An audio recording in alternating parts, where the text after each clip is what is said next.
I know something I won't tell. What you know, huh? Well, it's just that Injun Joe is a decorator.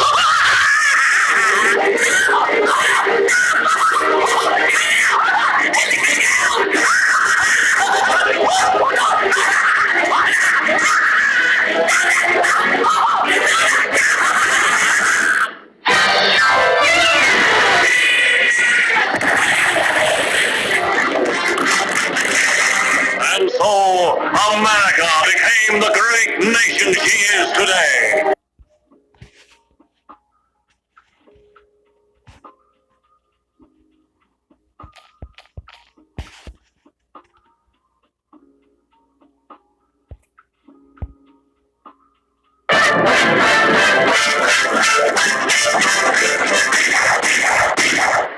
One little, two little, three little engines.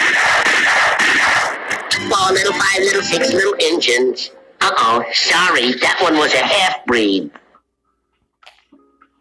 All right, Shalom, Shalom, it's the brother Yahushua, coming at you with another lesson through the spirit and power of Yahweh, Alahaya Nawa Bahashem, Hamashiach Yahushua.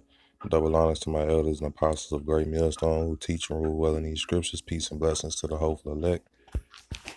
This is Genesis 49 and verse 19. Gad, a troop shall overcome him, but he shall overcome at the last. Now I just had two pretty telling videos. You know, Esau used to drop a lot of knowledge in these old classic cartoons. And as in the first video, as you can see, Gad was pretty dark skinned, pretty dark brown. But you know, later depictions of that same cartoon, they kind of whitewashed Gad, you know, and you know, they just kind of made mockery of basically, and they showed you how they basically tricked Gad Gad was kind of tricked out of his spot, you know, because Esau came in like how he does, like a serpent. Let's see, this is Psalms 55 and 21. The words of his mouth were smoother than butter, but war was in his heart. His words were softer than oil, yet were they drawn swords. So that's man. That's how he came in with Gad and disarmed Gad with fake kindness or false kindness, you know, and eventually they used Esau used his blessing to overcome Gad. And that's what you saw in the second cartoon with Bugs Bunny. No, you had Gad shooting the arrows and you had Bugs Bunny picking them off pretty easily with a damn gun, which is Esau's blessing, the sword. You know, which any instrument that is used to kill, you know, go to war with, that's a sword. You know what I'm saying? Basically, sword, you know, a gun is under that umbrella of a sword. You know, and that sword is Esau. The sword is Esau's blessing. You know, so bear with me, y'all can't bop the show. This is Genesis 27. And let's see.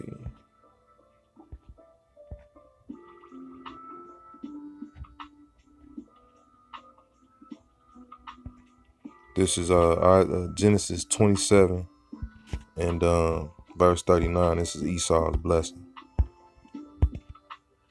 And Isaac his father answered and said unto him, Behold, thy dwelling shall be the fatness of the earth and of the dew of heaven from above. And by thy sword shalt thou live and serve thy brother. And it shall come to pass when thou shalt have broken, Salakian, when thou shalt have the dominion, that thou shalt break his yoke from off thy neck. So, hey, man, you know, Esau's blessing is the sword. That's how he overcame Gad, and they show you that proudly. You know, they have a courtroom here in Fort Wayne, Indiana, and it's the felony courtroom. And you know, it's like a wooden portrait that goes around the whole damn courtroom. Pretty much you see Gad, you know, which here you have the Miami and a few other different tribes. You know, you see Gad basically defending their land, trying to fend Esau off with bow and arrows and axes, and you have Esau getting the upper hand by having the gun, and they show you how they slaughtered them. You know, but hey man, that just goes back to Genesis 49 and 19. You know, Gad, a troop shall overcome him, but he shall overcome at the last. That troop is speaking about Esau. You know, and our forefather Jacob, he pretty much he prophesied about, you know, what shall befall the tribes in these last days. So, you know, you pretty much had Jacob, our forefather was a prophet, man. The spirit of Yahweh Basham Yahushua got on him to, you know, foretell certain things that will befall the tribes in the last days. And Gad being overcome by Esau was one of them. You know, I just came across those cartoons, and I thought it would be interesting to, you know, put them in the clip before I start the lesson. Hey, Esau know what he did, man, and he proud of it, you know. But like the scripture says, Gad shall overcome at the last. So, man, hey, because the children of Judah and the children of Israel were oppressed together, we gonna both get a chance to kick Esau in his ass, man, and you know, take them captives whose captives we were.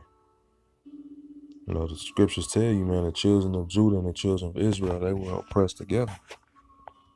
You know, so and as it showed you in the first clip, where it said Injun Joe's land. Man, Gad had this land. This was Gad country. You know what I'm saying? You know? And Esau came over here and pretty much violently took it over.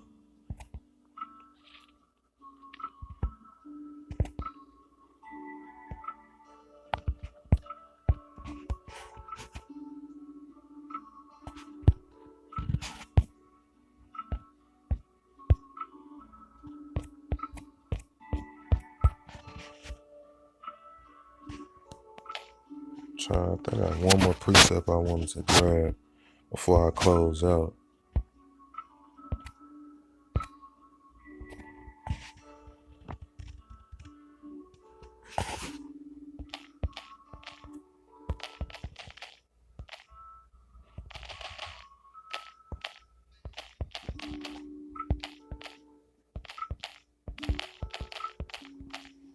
Yeah, so, you know, we were all oppressed together.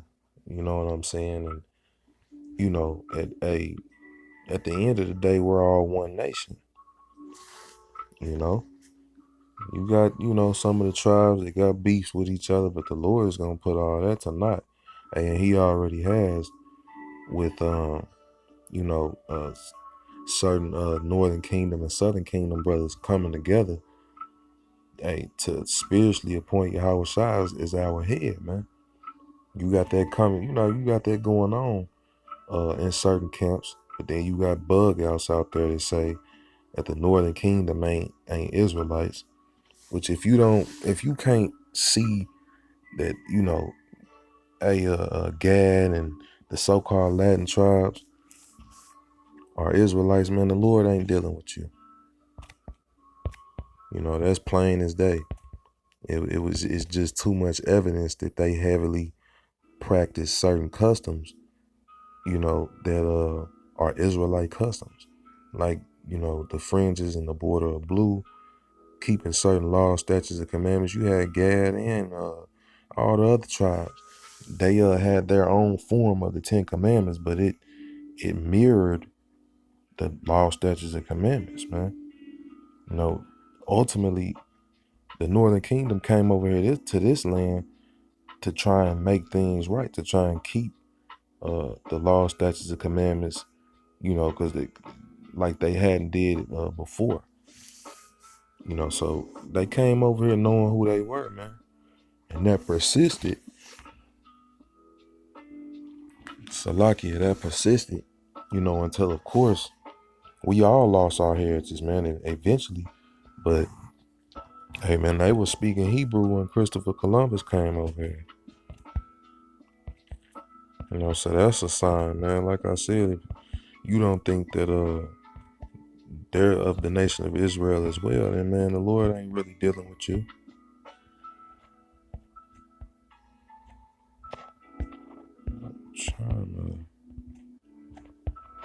I can't find that script. Yep, it's not in Isaiah. That's why I see. Salakia. Let's see. Because I went to Isaiah 50 and 33 and it was Jeremiah. Well, yeah, it ain't in Isaiah 50 and 33. I was in Isaiah looking and I'm sitting here, But anyway, this is Jeremiah 50 and 33. Thus saith the Lord of hosts, the children of Israel and the children of Judah were oppressed together, and all that took them captives held them fast. They refused to let them go. Hey man, a lot of Gadites, like I say, man, they got that same dark brown. Some of them got that same dark brown skin tone like Judah got. And you will have a lot of Gadite brothers, thinking that they're Judites, man, when they come into this truth, because Gad pretty much was a victim of that paper genocide. A lot of them, what you can't, I would say that pretty much, man, some of the Gadites are scattered amongst Judah, and they don't know their identity. But you got some of them that'll find out through family, through doing a little bit of research, that they line go back to Gad. You know what I'm saying? So, because Judah was brought over here from Europe, West Africa, North Africa, in different places over there in the East, the Eastern world. Gad was already here, man, pursuant to 2nd Ezra, the 13th chapter. I've been sipping a little bit of yayan, so Salakia. But yeah, man, I'm gonna go ahead and close this out. Lord willing, this was edifying. And until the next one, I say shalom.